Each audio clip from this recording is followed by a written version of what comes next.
Sometimes the hardest part of growing is realizing your spouse may not be moving at the same pace. One of you is noticing patterns, asking different questions, wanting deeper conversations, changing how you respond, and the other person may feel like they're suddenly living with a version of you that they did not get time to understand. Today we're talking about what happens when one partner grows faster than the other and how to keep growth from turning into distance. Welcome to Marriage, Intimacy and Healing with Andrew and Lara Pilcher. We're certified marriage coaches helping couples move from survival mode to sanctuary. Let's get started. So here's what we see all the time. One person starts changing. They're maybe reading more. They could be going to church or praying or journaling or listening or reflecting or getting support or therapy or coaching or counseling, and they start to change. They start noticing patterns in their relationship. They want more honesty. They might want some deeper conversations. They might want their marriage to shift. That growth is good, but it can create pressure between you. The growing partner may think, why can't you see this? Suddenly I'm illuminated. Is that the word? And the other partner might think, when did I become the problem and why am I feeling inferior? And one person might feel really lonely in their growth and the other one just feels plain judged by it. And I think this matters because not everyone processes growth out loud or at the same speed. What do you notice about that? Because I think I generally process information faster, but you like to sit and stew, and it doesn't mean that it's necessarily slower. Yeah, I think it's just good to say that we're all different. And it's not that one way's better or worse, they're both just different. And I'll pick up things differently to her, and then she'll process things differently to me. And amongst one person growing, it's important for that to not be placed on the other, but for you both to go on a journey together and to partner with what's happening. And so we're talking about not trying to lose each other in it. So we're just different. Both people care and care deeply. So the one who's maybe growing slower or isn't quite up to speed with some of this stuff, they are still caring deeply because that's how we're all made, to care deeply about something and about each other. I've been thinking about something for maybe like a lot of weeks, and you're hearing it for the first time. I do this a lot, I think. What's it like for you as the slower processor? Because it's not that slow means like some sort of disability. What it means in our situation is that, one, I just brought it up, and two, you like to deeply understand a concept where I tend to go, give me the headlines. So there's a bit of a difference there, but what's it like for you as the slower processor in our marriage? Yeah, definitely I like to hear it all, and so I have to tell myself to say a little more, to kind of reflectively listen, because I'll take it all in, be listening, be so in on the conversation, but often you'll be like, are you actually here? Are you processing this at all? And I'm like, oh yeah, say stuff. Cool. Good, Andrew. Good. That's so true. Yeah. But so it's just that it takes longer and it's a step towards me communicating that better.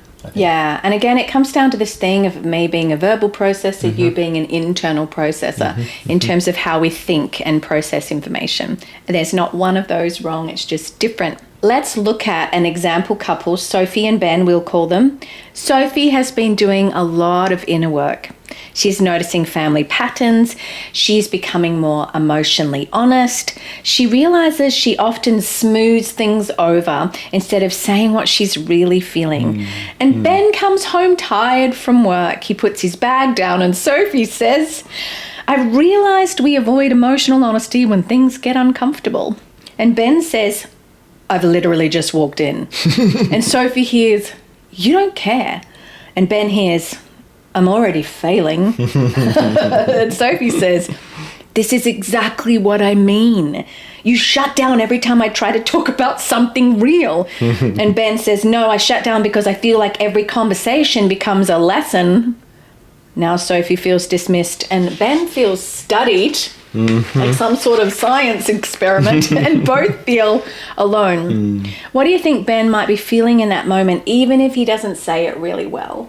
Well, he'll feel threat. He'll feel some degree of, gleaning off what we talked about there, just some degree of I'm not keeping up. I'm not measuring up.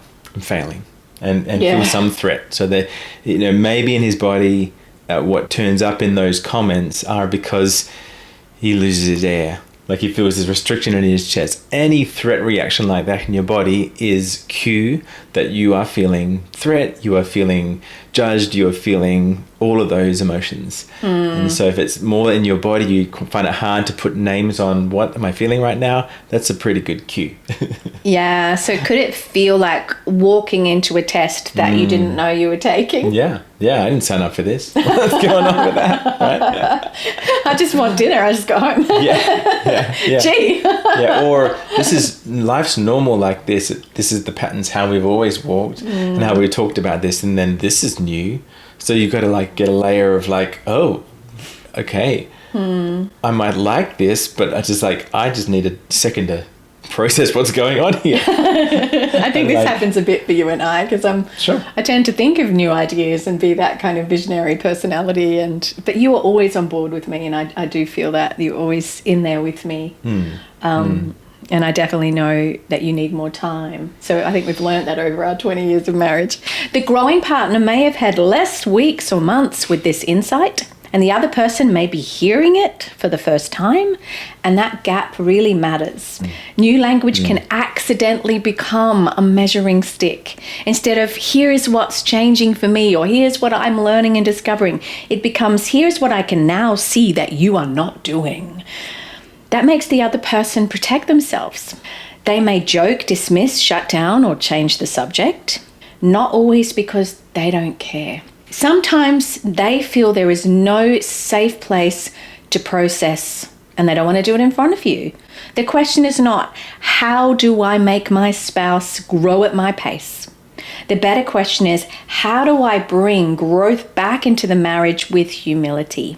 Growth can become a bridge, or it can become a height difference, and that will create the threat response that Andrew was talking about. Sometimes one person starts to grow and the other person starts to feel small, and one of you's thinking, why can't you see what I see? And the other is thinking, when did I become the problem? And that is when growth can start to feel really lonely. But your growth is not meant to be a weapon, but it can be a bridge. Start here. I'm not trying to fix you. I'm trying to show you what is changing in me.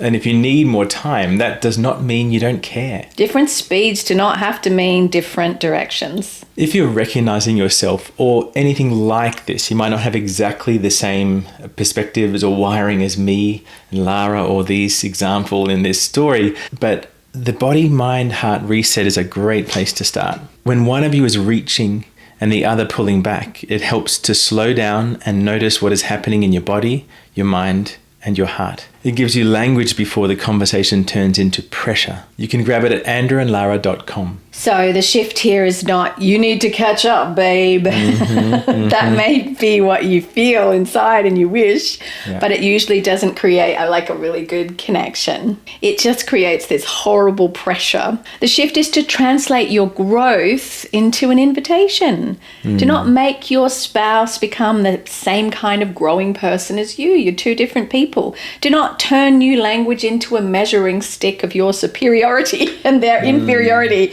Just share what is changing for you. Share what you're discovering, how fascinating it is. Invite them in to understand.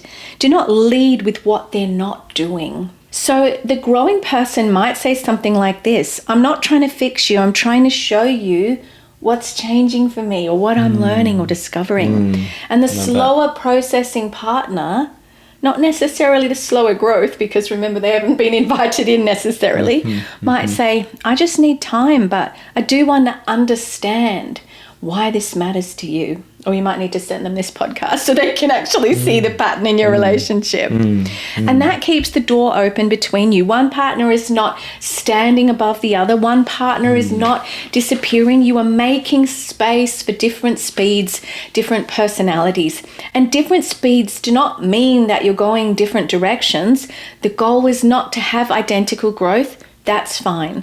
The goal is honest connection with both people and the person you're still becoming. For the person who feels that they're just a little bit behind and they can't catch up, I'd say just giving yourself some grace to say, I can process at the pace that I need to process at. But like I said, to tell the person what you're going through. So simply just saying, I get that, I hear you, that's important to me, but I just need a little bit of time to process this. That's or something great. like that. Now, I want to speak to both sides for a second. If you're the one who's growing quickly, your growth is not wrong, definitely not. It's a wonderful thing. But growth should not make your spouse feel small. And if you're the one who needs more time, you are not automatically behind. But silence can make your spouse feel alone.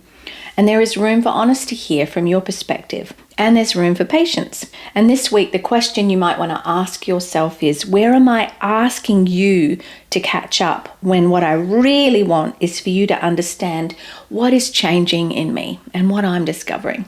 Thanks for joining us today. If this conversation encouraged you, follow for practical relationship tools to help you move from survival mode to sanctuary. And if you'd like personal support for your marriage, visit andrewandlara.com. And we'll see you next time.